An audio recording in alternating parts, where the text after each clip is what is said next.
एक शाम प्राची टीवी पर सीरियल देख रही होती है। तभी उसकी सास वहाँ आती है।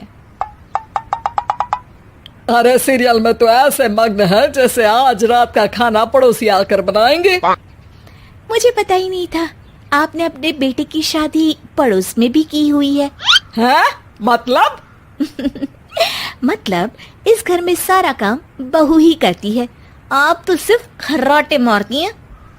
अच्छा जी, फिलहाल तो तुम आराम फरमा रही हो, चलो जाओ, ये मेरे टीवी देखने का समय है। आहा, इसीलिए मुझे भगाया जा रहा है। सॉरी, अब तो बिल्कुल नहीं जाऊंगी। प्राची की इस बात पर दोनों सास बहू के बीच टीवी रिमोट के पीछे बच्चों जैसे छीना झपटी शुरू हो जाती है, जिसके बीच श्लोक भी काम से घर वापस आ जाता है। आज मेरी चूहे बिल्ली की जोड़ी किस बात पर झगड़ रही है? अरे तेरे बीवी मुझे टीवी ही नहीं देखने दे रही। अरे तुम्हारी मम्मी मुझे खाना बनाने के लिए फोर्स कर रही है। अरे वाह, ऐसे बेतुके रीजन पर तो बच्चे भी झगड़ा नहीं करते। अरे मुझे कुछ मत बोल, सब इसने ही शुरू किया है। हाँ हाँ, जैसे आप तो बहुत दूध की धूली है ना। अरे बस, दोनों चुप। प्राची जाओ, खाने की तैयारी करो। और माँ तुम छोड़ो, तुम्हें क्या बोलूं, शांति से अपना सीरियल देखो, मुझे दोबारा लड़ने की आवाज सुनाई नहीं देनी चाहिए। ऐसा बोलकर श्लोक वहां से चला जाता है, जिसके पीछे पीछे प्राची भी कुछ न कुछ बड़बड़ाते हुए रसोई में चली जाती है। हाँ हाँ, सासू जी को तो कुछ बोलेंगे ही नहीं, बस मुझ पर ही हुक्म चलता है, खाना बनाओ, जैसे मैं इनके घर में खाना बनाने के लिए आई हूँ। इसी तरह शाम बीतती है और रात को श्लोक और प्राची की सास खाना खाकर सोने चले जाते हैं, लेकिन प्राची गुस्से में कुछ खाए बिना काम में ही लगी रहती है। इस घर में किसी को घंटा फिक्र नहीं पड़ता, मैं खाऊं या भूखी रहूं। प्राची कुछ देर के लिए रसोई से बाहर जाती है और जैसे ही वापस आती है तो वहां दूध का भरा ग्लास देखकर हैरान रह जाती है। फिक्र पूरी है, बस दिखाना नहीं है। प्राची दूध पीकर सोने चली जाती है और अगली सुबह एक बार फिर सास बहू का कार्टून नेटवर्क स्टार्ट हो जाता है। ये तुमने ही किया है। अरे अजीब जबरदस्ती है, मैं बोल रही हूँ मैंने कुछ नहीं किया। दोनों ने मिलकर पूरे घर को पागल खाना बनाया हुआ है। यहाँ कोई नॉर्मल इंसान तो रह ही नहीं सकता, इसीलिए अब पड़ोसी क्या रिश्तेदार भी घर आने से कतराते हैं। और सुन बेटे, तू भी चंगा, तेरी माँ भी चंगी, तेरी बीवी भी चंगी, रिश्तेदार। हाँ जी, आपको नहीं पता क्या, गंगाधर ही शक्तिमान है, रिश्तेदार ही। हाँ हाँ, बस समझ गया। कभी जानवरों जैसे लड़ेंगी तो कभी जुगलबंदी करेंगी। भाई मैं आप दोनों के बीच में नहीं फंसना चाहता। सास बहू की इस मन मौजी जोड़ी से परेशान होकर श्लोक अपना सिर खुजलाता वहां से चला जाता है। चलो अब मैं भी कीर्तन में जा रही हूँ।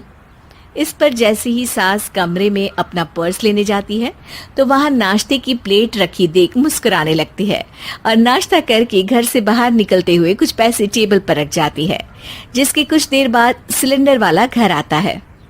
ओ मोरी मैया, मैं सिलेंडर के बारे में तो बिल्कुल भूल ही गई थी। घर खर्च के सारे पैसे भी मम्मी के पास है और श्लोक से बोला तो उल्टा 4 बात सुनाएंगे। प्राची ये सोच ही रही होती है कि अचानक उसका चेहरा चमक उठता है और वो घर में आकर इधर उधर देखने लगती है। तभी उसकी नजर टेबल पर रखे पैसों पर पड़ती है, जिन्हें वो सिलेंडर वाले को दे देती है। ये सब श्लोक देख लेता है। अच्छा बेटे, इतना बड़ा घोटाला, सबके सामने मैं तेरी दुश्मन और पीठ पीछे तेरी मेरी यारी। इस पर श्लोक एक प्लान बनाता है और शाम को सब एक साथ बैठे होने पर बोलने लगता है।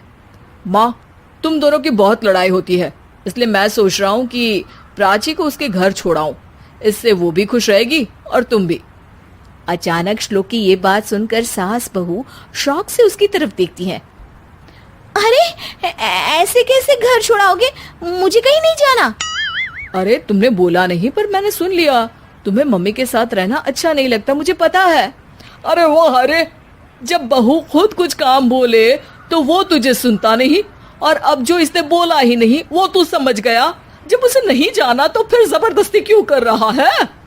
अच्छा, फिर आपको मौसी के घर छोड़ाता हूँ, बस अब आप दोनों एक घर में एक छत के नीचे नहीं रह सकती। मैं इस टॉम एंड जेरी की जोड़ी को और नहीं झेल सकता। है? ऐसे कैसे नहीं रह सकते? तुम्हें इतनी दिक्कत है तो तुम्हारा बोरिया बिस्तर पैक कर देती हूँ, लेकिन मम्मी जी कहीं नहीं जाएंगी। बिल्कुल यही सुनना था मुझे। अगर दोनों में इतना ही प्यार है फिर हर वक्त ये लड़ाई का नाटक क्यों करती हो? देखा मैंने कैसे माँ किचन में दूध रखती है और तुम उनके लिए कमरे में नाश्ता रखती हो, और कैसे वो पहले ही तुम्हारी दिक्कत समझकर घर में पैसे रखकर बाहर जाती है। अरे भाई, इतना ड्रामा तो डेली सोप में भी नहीं होता जितना तुम दोनों ने इस घर में फैलाया हुआ है। तू हमें टॉम एंड जेरी बोलता है ना, तो याद कर वो दोनों भी एक दूसरे को बाहर वालों की बुरी नजर से बचाने के लिए हमेशा सबके सामने लड़ते थे, लेकिन अकेले में दिक्कत के समय मदद भी तो करते थे। बस हमारा रिश्ता भी कुछ ऐसा ही है। और वैसे भी अगर सास बहू में तू मैं नहीं होती तो दुनिया वालों को कहानियां कैसे मिलेंगी?